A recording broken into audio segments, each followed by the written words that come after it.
Continuing the Maimer Vayidaber Hashem al Moshe V'kritem lochem Arim Miklot Tiyena lochem, that the Rebbe said on Shabbos Parshas Matos Masei Mevorchim HaChodesh Menachem Av Tavshin Yud Beis.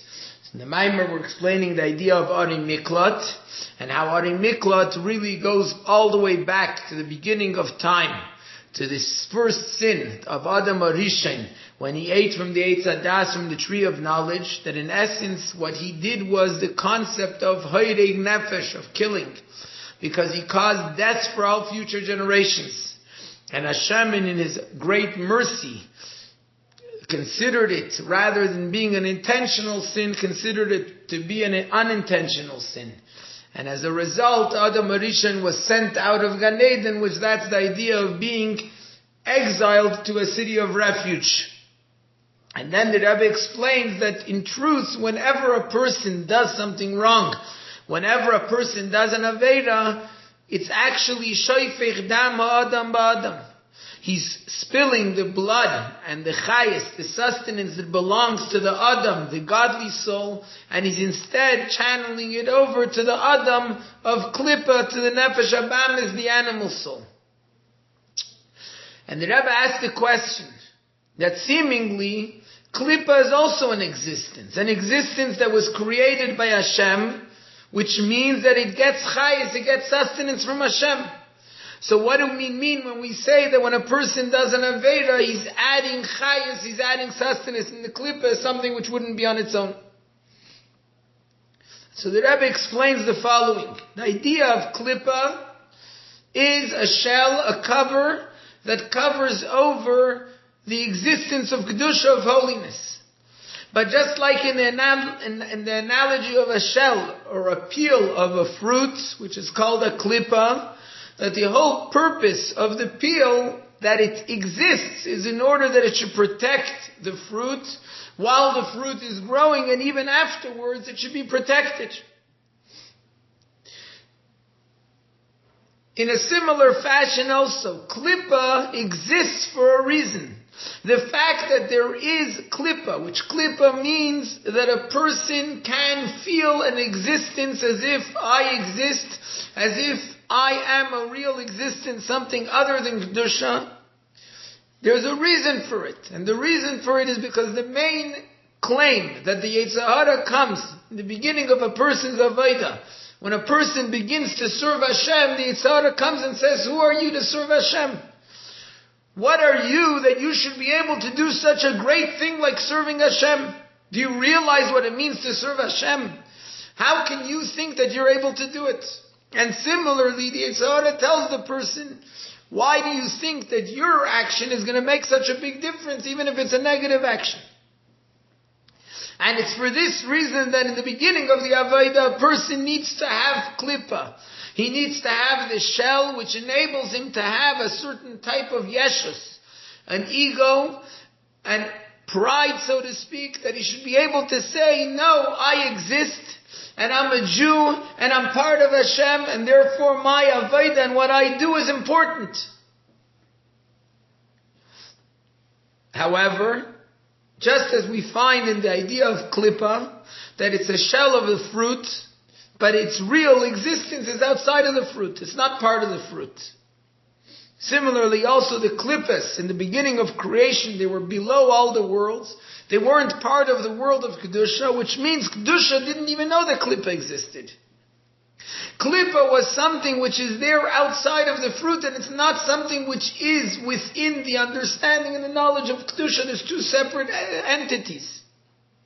And only through Adam Arishan looking at the place of Klippas, which as a result he brought in the Eitz Hadas, the tree of knowledge, and like in the simple meaning, that the tree of knowledge causes good and bad to be mixed and intermingled together, and as such, there is now a mixture of good and bad, that rather than being the way it's supposed to be, that Klippa is something that's outside of Kedusha, now Klippa became one parcel with the world of Kedusha.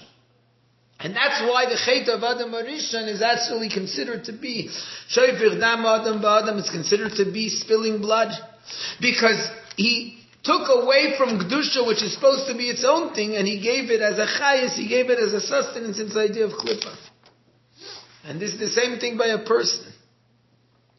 It's true that in the beginning of the Avodah, and this idea of klipa when it's separate, is that it's there in order to protect the fruit, but once the person is coming to eat the fruit, he throws out the klipa totally, because he doesn't need it anymore. And in a person's Avodah as well, true, in the beginning of Avodah, a person needs to feel an existence. He needs to feel a little bit of Yeshus, I exist, so that the Yetzer Hara can convince him that his Avodah isn't important.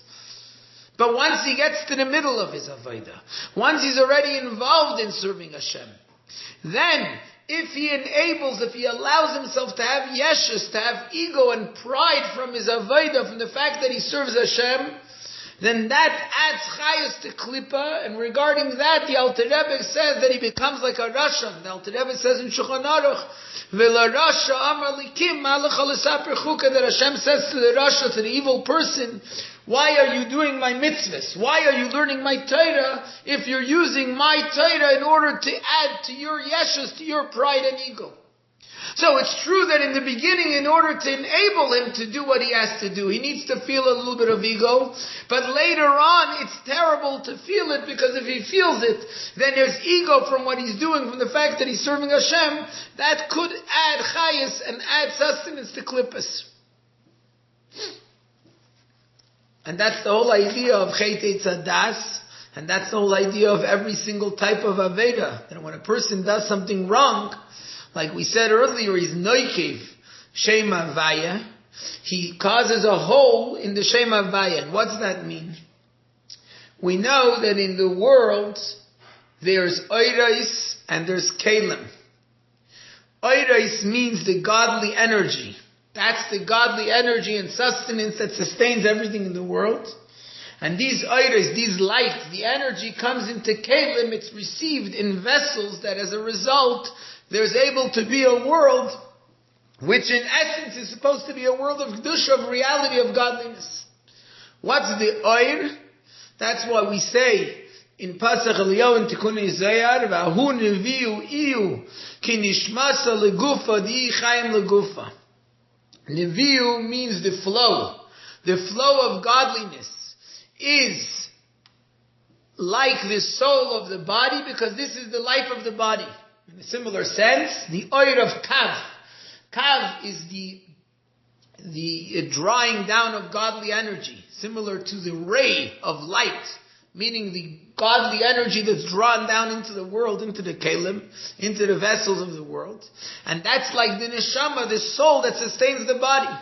But when a person does an aveda, which started from chet etzadas, that mixed good and bad together, but so also every aveda, he's then noikiv shema vaya. He's making a hole in shema vaya, which is the light and the energy of kav, and he's enabling that to go away, and instead to give chayas, to give sustenance to the klippas.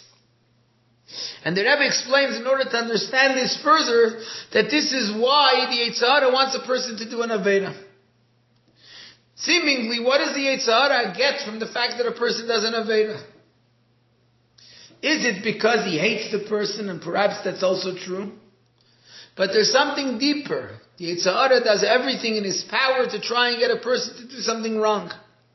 And the reason is because everything in the world needs to receive its sustenance from godliness. And since a person has a neshama, he's part of Hashem, the Yetzer Hara wants to be able to also, and the klippas, the powers and the forces of klippa also want to be able to receive sustenance from godliness. But usually, in order to connect to Hashem and to receive one's sustenance from godliness, one has to be with bittul. One has to give themselves over and subjugate and nullify themselves, because that's the only way to connect to Hashem, by realizing I'm not in existence and giving myself over to Hashem. The klippa and the forces of impurity, they don't want to give themselves over. They don't want to nullify themselves. They want to be with pride and ego. They want to exist. So therefore they try to push a person to do something wrong, to do an aveda. Because as such the person is giving acknowledgement to the klippas, and because the person is a godly soul. He's giving sustenance, he's adding and increasing he's giving them their sustenance. Not only that, but like the Gemara says, that first it's called the Yetzer Hara. The Yetzer Hara comes to the person and he tells him to do something wrong. Then later he becomes the Satan. And he goes up to Hashem and he claims that according to the letter of the law, he now deserves this chayas, this sustenance which is brought to him through the sin. And as a result, he takes revenge and he fights against the person as well. So in order to explain this even more, so the Rebbe goes on to explain the difference between Kedusha and Klippa. In Kedusha, in holiness, there's a chayas atzmi, there's an essential life that comes into it. Whereas, in Klippa, they don't have their own life. In other words, we're explaining, why is it that Klippa needs a person and needs a Jew in order to sustain him, in order to bring him chayas?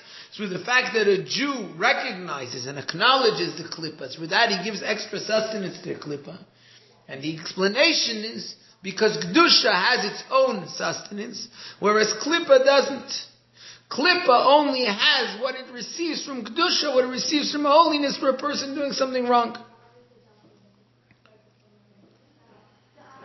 Now seemingly, what does that mean? Just like Klippa doesn't have its own existence, Kedusha also doesn't have its own existence. We know that the only real existence of the world is godliness. As we mentioned earlier, there's the neshama and the guf. Without the neshama, there's no guf. Without the soul, there's no body. The body can't exist. Which is why we say that if Hashem's sustenance would leave this world, then everything would be, even all the godly powers would be like a soul without, like a body without a soul. There's nothing left in it. Everything needs to receive chayas from Kedusha. So just like Klippa needs chayas from Kedusha, so does Kedusha needs chayas and sustenance from Hashem. Moreover, the Rambam says that Hashem is the only truth and there is no other truth. And that's why the Torah says, Einad Milvade, there's nothing but Him. Which means that if Hashem would not only take away the sustenance, which is like the neshama for the body, but He would take away the desire that He has for the world to exist, then the world wouldn't exist at all. Not only it would be like a body without a soul, even the body wouldn't exist.